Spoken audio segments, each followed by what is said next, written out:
Dažnai girdžiu žmonės kalbančius, sakančius, kad pas juos viskas yra gerai su saviverte, bet ne visi ir ne visada supranta, iš ko susideda saviverte.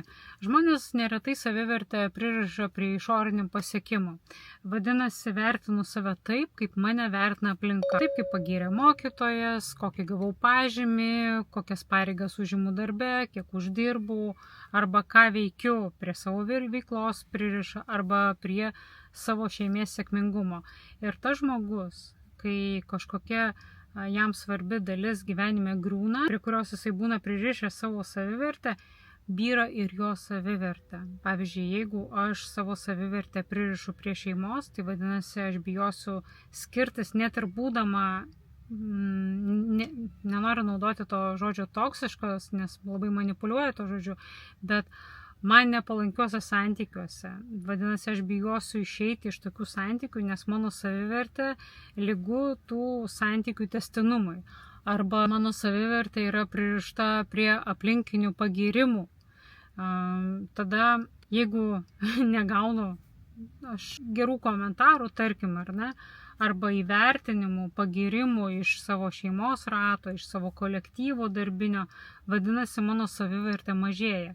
Jeigu jūsų savivertė banguoja, vadinasi, reikėtų peržiūrėti, kur esate ją pririšę. Esminė žinutė, kokią noriu jums išsiųsti, kad jūsų savivertė neturi būti pririšta prie išorinių pasiekimų, daiktų ar aplinkybių. Jūsų savivertė tai yra jūsų santykis su savimi. Prigimtinai mes esame vertingi. Kiekvienas turime savo dalį ir labai svarbu surasti, prie ko jūs esat pririšę savo savivertę, kur randasi jūsų savivertė. Nepaisant nieko, jeigu visas gyvenimas keičiasi ir aplinkybės, žmonės jame, kodėl jūs esate vertingi.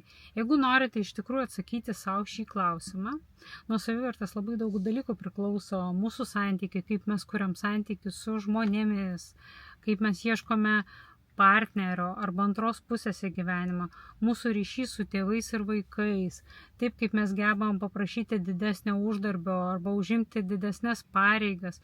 Tai pamatinis dalykas yra savivertė, o tik paskui kompetencija, mokėjimas bendrauti, charizma ir daug kitų dalykų.